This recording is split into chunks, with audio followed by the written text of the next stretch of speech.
While a comet approaches Earth, Jake rushes through the jungle being chased by an invisible creature that throws bladed projectiles at him. They briefly become visible just as they are about to hit their target. The bombardment continues till he's chased to the edge of a cliff, left with no other option. He takes a leap of faith into the water, but not before two of the bladed projectiles hit him in the back. He yells as he falls into the water and hits his head on one of the rocks at the bottom of the sea, knocking him unconscious as he bleeds. Later that evening, Wiley takes an old boatman to search for Jake in the water. They spot him floating like a dead fish as he grunts, trying to keep himself afloat. With him rescued, Wiley leaves him with the old boatman who rushes him inside his house. His wife helps lay him down and stitches his wounds as the guy looks disoriented. The old couple argue about what they should do with him, and the husband instructs his wife to take him to an American base nearby since he looks like them. The old woman transports him on a tricycle to the base. The soldiers are a bit confused by her presence, and so they get their bootleg translator named Tex to get to the bottom of the situation. After some piss-poor communication from Tex, it is revealed that Jake is in this condition because of the comet. Once every 6 years, it passes by the Earth, and a hole opens up inside the temple. A warrior of death comes through, and he's around at the moment.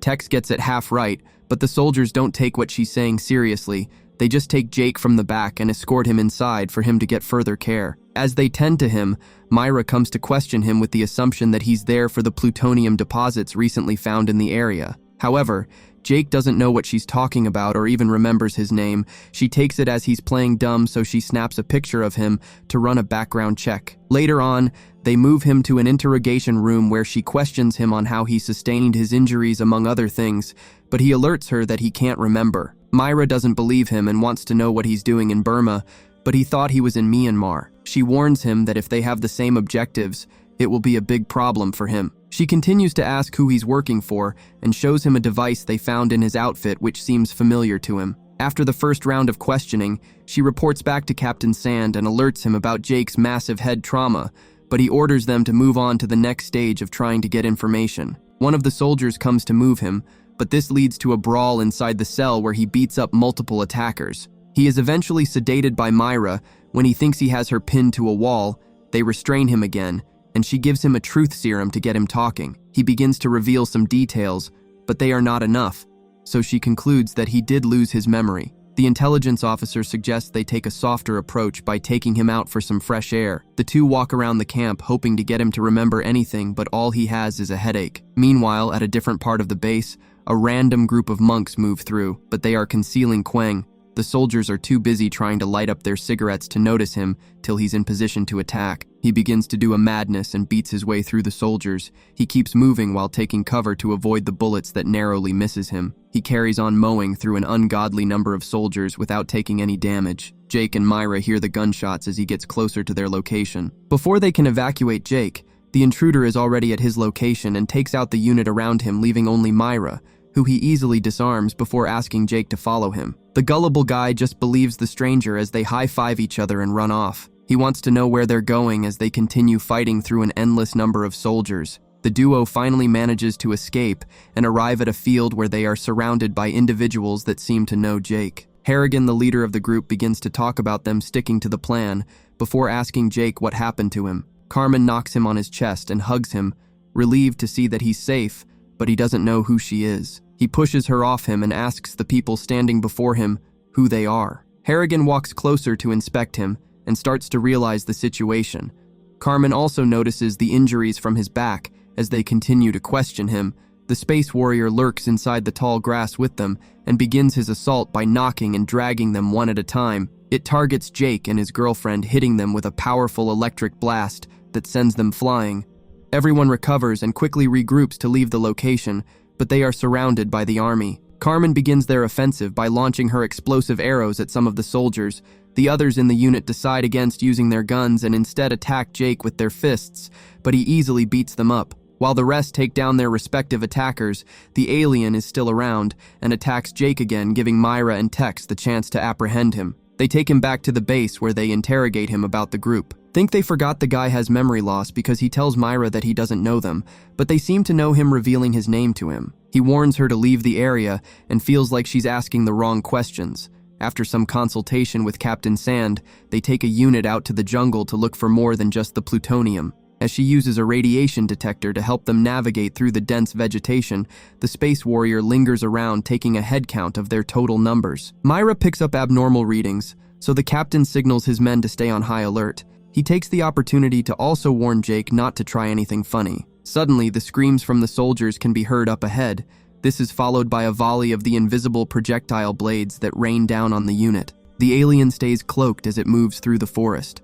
All the while, Myra calls for backup, while the unit fires randomly as they try to get themselves to safety, but the blades just keep taking them out one at a time. Tex panics and gets out of formation and begins to run for his life.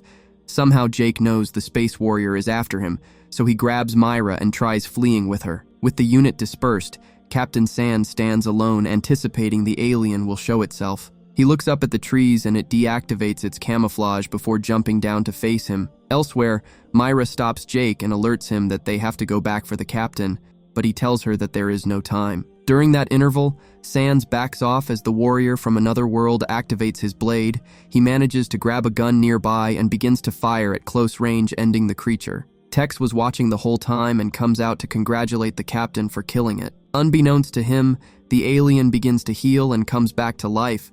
Sand quickly orders Tex to run and hide as he begins to fire, but this time it shoots a projectile that cuts the gun. He tries to stab it, however. It grabs him and begins to heat its hands, which causes it to sear his chest like a pan-fried steak. The captain tries to stand his ground, but he's cooked to a well-done level as the warrior knocks him down. The other two hear the commotion and realize that the alien is on the hunt and begin to run.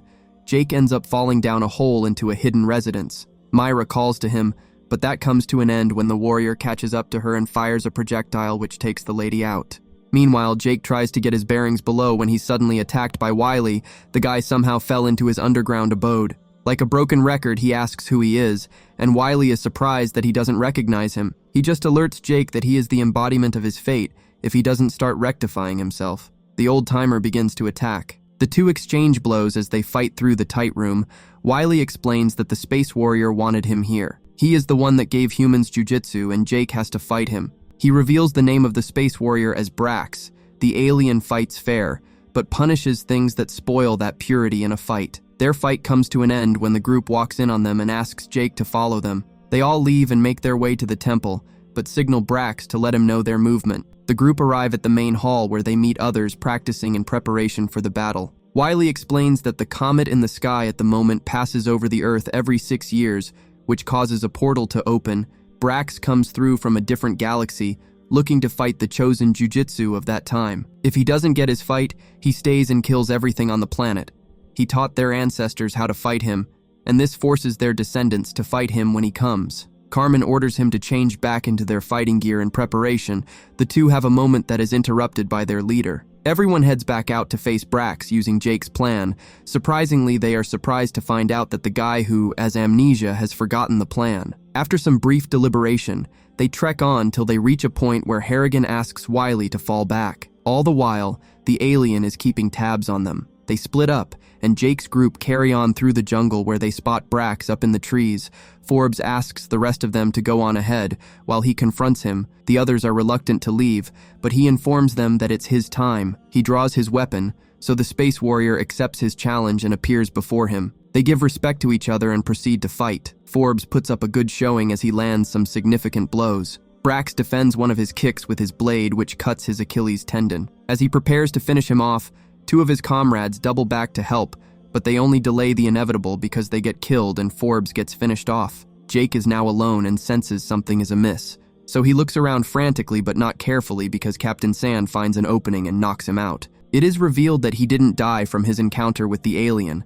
By the time Jake regains consciousness, it is nighttime and the captain is tending to his severe burn. He holds him at gunpoint and proposes that they exchange information, forgetting that Jake has amnesia so likely doesn't know anything. Sand alerts him that he has been secretly tracking Brax for over 2 decades for Army intelligence. After all those years gathering intel, the only useful information he gives Jake is that there is a brief window of inactivity when Brax is regenerating after taking fatal damage. Well, that was a waste of taxpayers' money. Someone sack this guy if that is all he has after over 20 years. Jake doesn't give him any information in return and just leaves him. He meets Wiley, who still lingers around. They sit and have a discussion where the old-timer alludes to something dishonorable that Jake has done, but it's lost on him because of his memory problem. A flashback shows the events that occurred when Brax first appeared.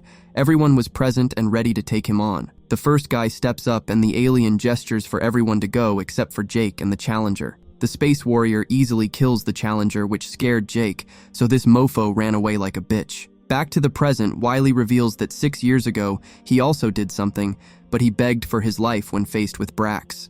This led him to be shamed by the rest of the Warriors. They are interrupted when the surviving members regroup at the camp and prepare their next move. Carmen faces off with Brax and doesn't do much apart from getting thrown away like a musty rag. June also comes in to attack, but she too is beaten after a brief exchange. The alien finishes her by throwing her into a jungle trap. Harrigan watches on and also begins to attack the Space Warrior, but he too is not up to standard, and after some weak attempts, he also is overpowered and ended. Jake is on the run again through the jungle. He's lucky because Brax runs into Quang, allowing him to escape. But Jake comes back and teams up with his comrade to face him a little before it turns to a chase again. All the while, Wiley removes his old blade and joins the battle. He interrupts Brax as he's about to attack Jake and an injured Carmen just before they wear the invisible cloak from Harry Potter. They watch on as the old-timer puts up a good fight against the alien, but he ends up dying. The two proceed to the temple where they prepare for the last stand.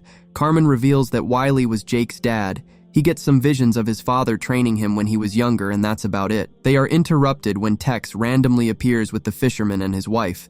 They stitch Carmen's wound just before Brax arrives. The old lady happens to be a gunslinger. She shoots the alien dead, allowing them to escape to a different part of the temple. Jake decides to make his last stand in the main hall where it all began. This time he stands his ground, trading intense strikes with the Space Warrior. The portal opens again. Carmen comes in clutch and fires one of her explosive arrows, which opens Brax up. Tex then appears and throws him some grenades, which he uses to stuff inside his wounds before they close.